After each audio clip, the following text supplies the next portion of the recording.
தமிழ்நாட்டில் ஒரு அற்புதமான வேட்பாளரை காங்கிரஸ் பேரியக்கம் நீண்ட நீண்ட நாட்களுக்கு பிறகு திருவள்ளூர் பாராளுமன்ற தொகுதிக்கு கொடுத்திருக்கிறது. அவரை பெருவாரியான வாக்கு வித்தியாசத்தில் நாம் வெற்றி பெற வைக்க வேண்டும்.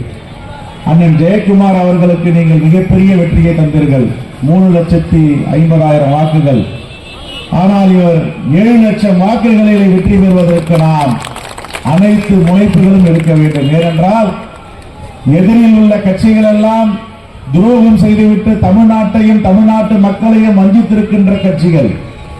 டெபாசிட் வாங்கக்கூடாது. அந்த 2 கட்சிகளும் தமிழ்நாட்டில் மட்டுமல்ல இந்தியாவிலேயே கிண்ண சாதனை பதிக்கின்ற அளவிற்கு திருவள்ளூர் பாராளுமன்ற தொகுதி மக்கள் ஒரு மிகப்பெரிய முடிவை எடுத்திருக்கிறார்கள் என்று நாம் பிரகடனப்படுத்த வேண்டும். நம்முடைய வேட்பாளர் எதையும் எதிர்பார்க்காமல் தன்னுடைய IAS பதவியை துறந்து பென்ஷன் கூட பெறுவதற்கு வாய்ப்பில்லாமல் மக்கள் பணியிலே தன்னை அர்ப்பணித்துக் கொண்டிருக்கிறார். அப்படிப்பட்ட ஒரு அற்புதமான வேட்பாளரை திருவள்ளூர் நாடாளுமன்றம் பெற்றிருக்கிறது என்ற பெருமையை காங்கிரஸ் பேரியக்கமும் இந்திய கூட்டணி கட்சிகளும் இந்த மக்களும் பெற்றிருக்கிறார்கள். அப்படிப்பட்ட வேட்பாளருக்கு இரவும் பகலமாக நாம் பணியாற்றி அவருடைய பெருமகளை அவருடைய தியாகங்களை மக்களிடம் எடுத்து சென்று வெற்றி பெற வைக்க வேண்டும் என்று உங்களுடைய பொறுப்பாளர்களை தொட்டு நான் வணங்கி கேட்டுக் கொள்கிறேன். மோடி வரார், வாக்கு கேட்க வரார். என்ன சொல்லி வாக்கு கேட்க வரார்? 2014 சொன்ன உண்மைக்கு புறம்பான செய்தி பொய். 2019 சொன்ன உண்மைக்கு புறம்பான செய்தி பொய் வாக்குறுதிகள். 10 ஆண்டுகளாக ஏதாவது அவர் கொடுத்த வாக்குறுதியை தமிழ்நாட்டு மக்களுக்கு நிறைவேற்றி இருக்கிறாரா என்பதை நாம் எண்ணி பார்க்க வேண்டும். இந்துக்களுடைய கட்சி, இந்துத்துவ கட்சி என்ற ஒரு போர்வையை பொருத்திக் கொள்ளுகிறார்கள். நானும் இந்து தான், இங்க இருக்கிற எங்க அக்கா மகேஸ்வரியும் இந்து தான், எல்லோரும் பெரும்பாலும் இந்து தான். நான் கேட்கிற மோடியை பார்த்து, இந்து இந்துத்துவான் இந்த நாட்டை பிரித்தாலும் சூழலில் ஏமாற்றிக் கொண்டிருக்கிறீர்களா? 2014 ஆண்டு பிப்ரவரி மாதம் 7ஆம் தேதி திருச்சியில நீங்கள் நடத்திய பரப்புரையில என்ன சொன்னீர்கள்? ராமேஸ்வரம் கோவிலை உலகத்தரம் வாய்ந்த ஆலயமாக நான் மாற்றுவேன் என்று சொன்னீர்கள். மாத்தினீங்களா? இந்துக்களுக்கான கட்சி அவங்க கட்சி, இந்த நாட்டை பிளவுபடுத்திற்கான கட்சி, இந்த மக்களை அழித்து ஒழிக்க வந்திருக்கின்ற RSS சித்தாந்தத்தின் கட்சி பாஜக. அதனுடைய பிதா மகன் தான் மோடிஜி அவர்கள். என்னென்ன வாக்குறுதி கொடுத்தீங்க? 2 கோடி பேருக்கு வேலை வாய்ப்பு வருஷத்துக்கு. நீங்க இருந்த 2 கோடி வேலை வாய்ப்பும் போயிடுச்சு. சிறு குறு மற்றும் நடுத்தர தொழில் எல்லாம் இந்தியாவில மிகப்பெரிய அளவில் வளர்ச்சி பெறும். நீங்க அதை அழிச்சிட்டு தான் மறு வேலை பார்ப்போம் அழிச்சிட்டு. பெட்ரோல் டீசல் விலையை பாதியா குறைப்பேன் குறைச்சாரா மோடிஜி? 2 மடங்கு உயர்த்தி விட்டார். கேஸ் சிலிண்டர் விலை 420 ரூபாய் இருந்துச்சு காங்கிரஸ் ஆட்சியில, 1000 ரூபாய்க்கு மேல போயிடுது.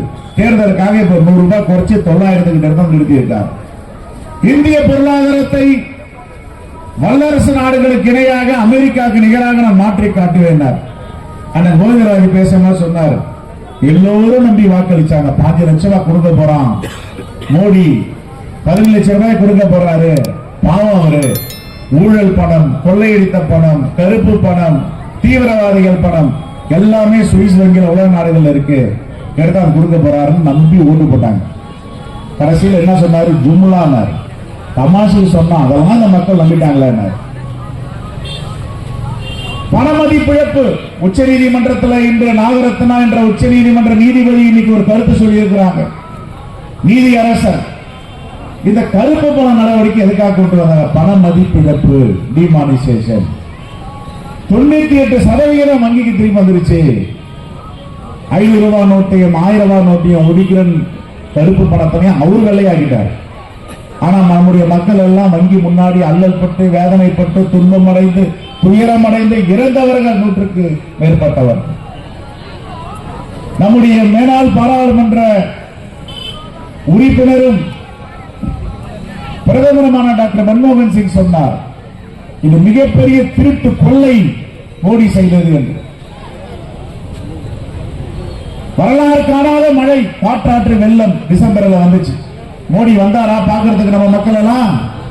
திருவள்ளூர் மாவட்டம், காஞ்சிபுரம் மாவட்டம், செங்கல்பட்டு மாவட்டம், சென்னை மாவட்டம், தூத்துக்குடி மாவட்டம் மிதந்தது, பார்க்கலாம் வரல. ஆனால் மாண்பு முதலமைச்சர் திறமையாக தளபதி அவர்கள் அதை நடவடிக்கை எடுத்து உங்களோடு நான் இருக்கிறேன் என்று உடனடியாக நிவாரணமும் பணமதிப்பும் கொடுத்தார். 37,000 கோடி தேவை, நட்டம் ஏற்பட்டு இருக்கிறது, கொடுங்கன்னு கேட்டாங்க. மோடியும் கொடுக்கல, நிர்மலா சீதாராமனும் கொடுக்கல. நம்முடைய பாராளுமன்ற உறுப்பினர்கள் எல்லாம் போனாங்க. 27ஆம் தேதிக்குள்ளே கொடுத்துறோம், பிப்ரவரி மாசம். பிப்ரவரி 27 வந்து இப்ப மார்ச் வந்துருச்சு, இது வரைக்கும் கொடுக்கல. எதையும் செய்யாத தமிழ்நாட்டு மக்களை வஞ்சித்து ஓரங்கட்டி துரோகம் செய்கின்ற பாஜக எந்த முகத்தை வைத்து வாக்கு கேட்டு வருவார்கள்? இங்க ஏதாவது ஒன்று சொல்லுங்க. நாங்க காங்கிரஸ் ஆட்சிக்கு வந்தோம். 1952 முதல் தேர்தல், இது 18வது நாடாளுமன்ற தேர்தல்.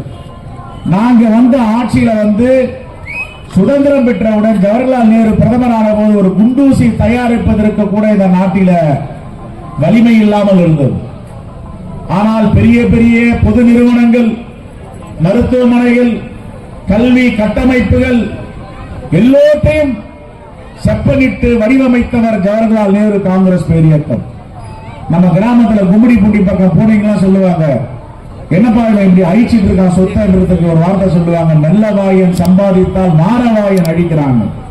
காங்கிரஸ் சம்பாதித்த சொத்துக்கள் பொருட்களை எல்லாம் விட்டு சாப்பிட்டு வருவதுதான் பிஜேபி அரசு. ஆக எந்த வாக்குறுதியை நீங்கள் நிறைவேற்றி இருக்கிறீர்கள்? 10 ஆண்டுகளாக 2021 மே மாதம் நான் என்னுடைய அருமை அண்ணன் கோவிந்தராஜ், என் அருமை சகோதரர் துரை சந்திரசேகரன் சட்டமன்ற உறுப்பினரானோம்.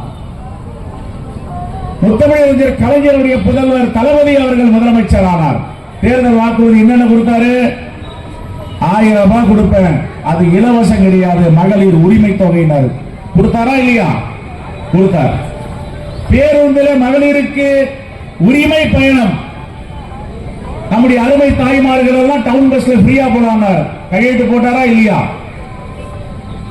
எடப்பாடி பழனிசாமி கிட்ட கொரோனா பெருந்தொற்றுல பணம் கொடுங்கன்னு சொன்ன, கொடுக்கல. வந்த உடனே 4000 ரூபாய் கொடுத்தார் ஒரு அட்டைக்கும். விலைவாசிகளை குறைத்தார். அவர் சொன்ன திட்டங்கள், வாக்குறுதிகள் 90 விழுக்காடு 2 ஆண்டுகளில் நிறைவேற்றி இருக்கிறார்.